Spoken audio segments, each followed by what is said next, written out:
السلام علیکم ویورز، امید کرتی ہوں سب خیریت سے ہوں گے اور سب کے لیے قرآن پاک کا ترجمہ عملی زندگی میں مددگار ثابت ہو رہا ہوگا۔ ویورز، 5ویں پارہ کا 8واں رکوع ہم نے شروع کیا تھا، جس کی 2 آیات ہم نے پڑھی۔ آج آگے دیکھتے ہیں اللہ پاک کیا ارشاد فرماتا ہے۔ اعوذ باللہ من الشیطان الرجیم، بسم اللہ الرحمن الرحیم۔ ما جو اصحاب کا پہنچے آپ کو، من حسنتن بھلائی، فمن اللہ سو اللہ کی طرف سے، وما اور جو اصحاب کا پہنچے آپ کو، من سیئاتن تکلیف،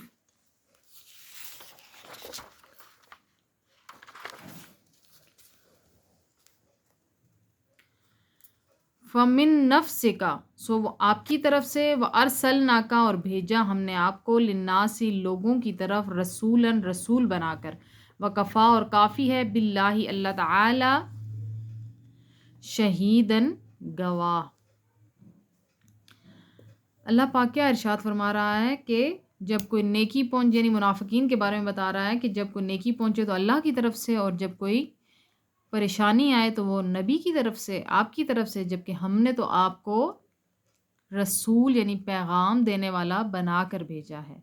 اللہ پاک فرماتا ہے یہ مانے نہ مانے آپ کے لیے اللہ ہی گواہ کافی ہے۔ میں سب سے بڑا گواہ ہوں کہ میں نے آپ کو تمام جہانوں کے لیے، تمام لوگوں کے لیے رسول بنا کر بھیجا ہے۔ للناسی لوگوں کی طرف، چاہے وہ گورا ہے، کالا ہے، جیسا بھی ہے، تمام انسانوں کے لیے رسول بنا کر بھیجا ہے۔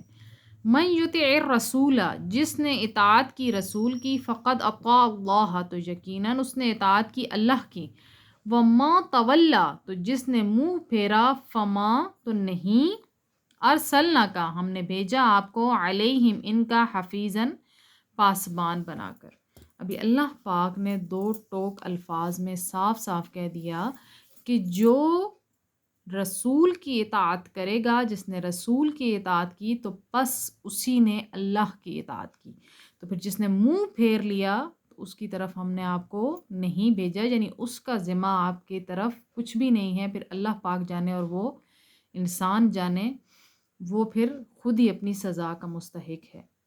اللہ پاک ہمیں بھی اطاعت رسول عطا فرمائے، صحیح معنوں میں، صحیح طرح سے ہم بھی اطاعت رسول صلی اللہ علیہ وسلم کر کے اپنی زندگیوں کو شاندار بنا سکیں، اسوہ حسنہ پر چل کر ہم بھی اپنی ناکامیوں کو کامیابی میں بدل سکیں۔